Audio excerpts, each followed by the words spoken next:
5 subscriptions that the 2025 Toyota Camry has, because y'all want to know. And when I bought it exactly 1 year ago, I was shook too. And my free trials just expired. 9 times 84, you know? That's robbery on a Wrangler. It's funny to me, as cars get newer and the technology gets newer, I think they're actually going to get worse. Your car, it's probably spying on you. Every time you start your car, plug in your seatbelt, stop suddenly, accelerate. There's a good chance your car is recording it and sending it off.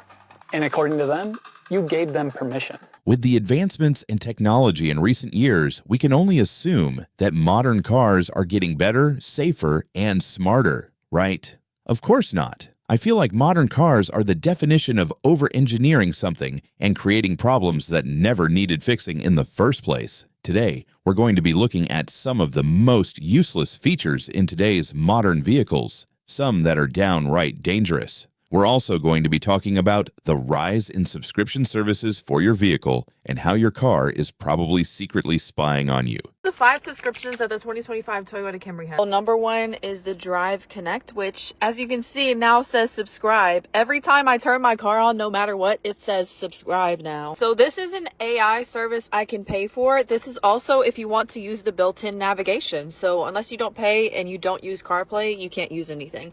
Also behind a paywall is the audio feature. Also, if you don't have CarPlay, you'll no longer be able to listen to music here. Thankfully, which I thought I was wrong, but the SOS button where you can call 911 if you wreck, it'll connect you to a dispatcher and send them to your location.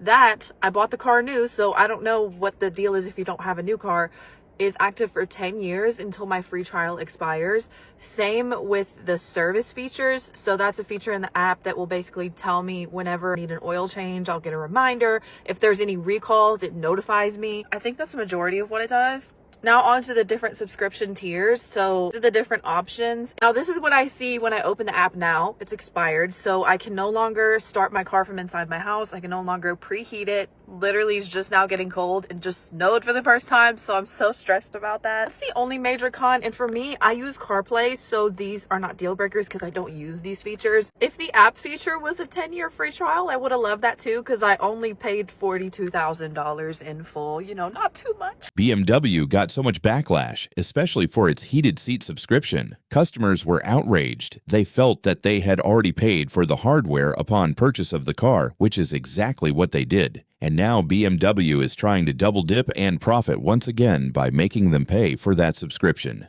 BMW responded by removing the subscription for heated seats. And this is what we need to do. We need to submit our feedback on these vehicles, on their subscription models, on their features that we don't like. We need to boycott these companies and vote with our dollar. We truly have so much power as the customer. If we stop as consumers purchasing these vehicles and buying these subscriptions, these companies will be forced to play fair. Instead of having a simple key like this, you just insert in the door somewhere. You know, key's never going to not work, right? You know, sometimes you unlock your lock button. That might not work, but at least you're going to get in with the key. But what happens when you need to get in the car? And let's just say the battery's dead, right? So where do you insert? Oh, actually, that's funny. It's a blank. I forgot about that. So yeah, where do you insert the would-be key, right? Don't worry, Ford is 4 steps ahead of you with this. So you just take this little panel off, grab that jump box that you would have in your car, and you're going to jump start it, jump this literally with the jump pack, and then that will open the front, which then lets you jump the battery. That then lets you power the door to press the button to get back in your car. Because a key just would have been way too difficult. I just have no words for how stupid of a design that is and how it just makes zero sense for the consumer. The automotive industry's general approach to privacy could be summed up in one word: permissive, but not in the way that benefits people. They're collecting things like personal data, biometric data, social data, and not letting anybody really understand how it's being used or who it might be sold on to. First, GM packaged Mike's every move and analyzed it internally. Then they sold it to data brokers, companies that exist to buy and sell your personal data. Mike's data didn't just train some opaque system. LexisNexis and Verisk transformed it into something much more concrete, a risk score that can follow him everywhere. And this kind of behavioral telemetry gives insurers granular insight to risk assessment, often more than what's inferred from a claims history. Hard brakes, small object near miss, quick accelerations. That makes the score worse. and it gets sold to insurance companies, with General Motors getting a cut. For me, having this concrete data point that GM and OnStar gave this information to my insurance company, and I can easily see how from reading that LexisNexis report, it can be used to justify raising my rates.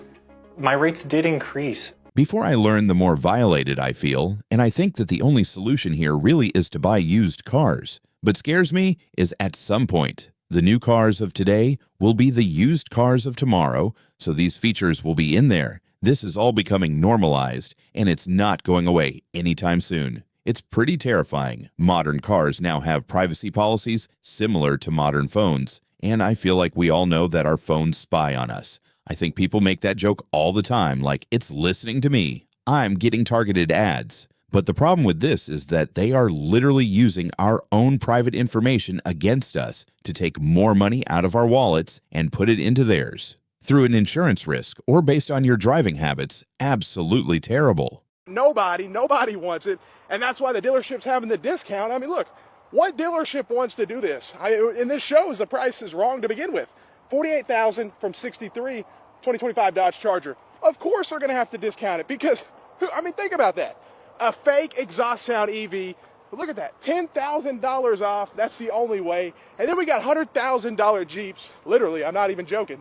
Look at this, $101,000 from $106. So the actual MSRP is $106 for a Wrangler.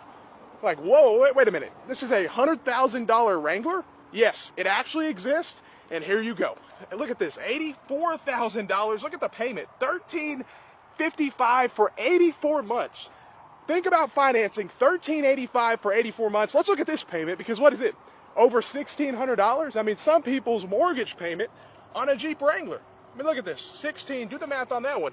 $1,639 times 84. You know, that's robbery on a Wrangler. Jeep was about $100,000. So just in interest alone, if you finance this vehicle, you're going to be paying almost $38,000 extra. Another thing that these dealerships do that bother me is they put the loan terms in months instead of years. Like, why are we saying 84 months?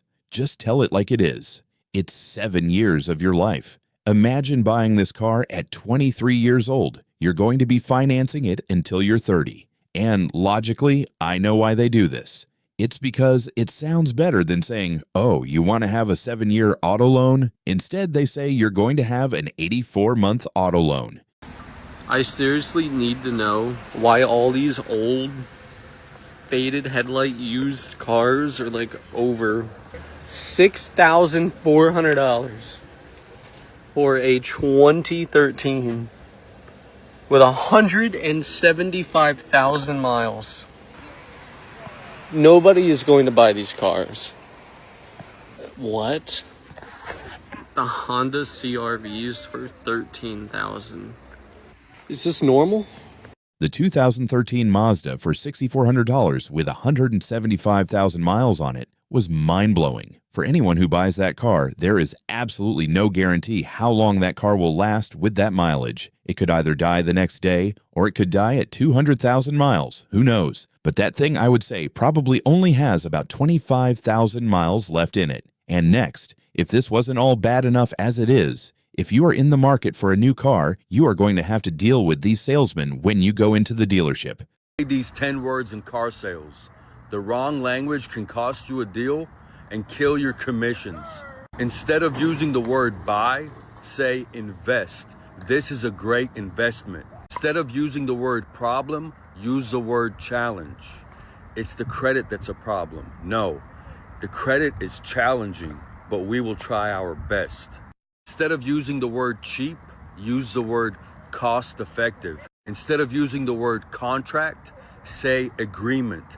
Contract can scare some customers off. Agreement is something friendly. Instead of using the word cost, say value. This one's very important, value. And last but not least, instead of actually saying the numbers when presenting, always point, never actually say it. The words you use set the tone for how people trust, like, and believe you. And you know in car sales, when they trust, like, and believe you, the chances of you selling a car raised by 72%. If you want high-level results, you need high-level vocabulary, because poor word choice leaves rich deals on the table.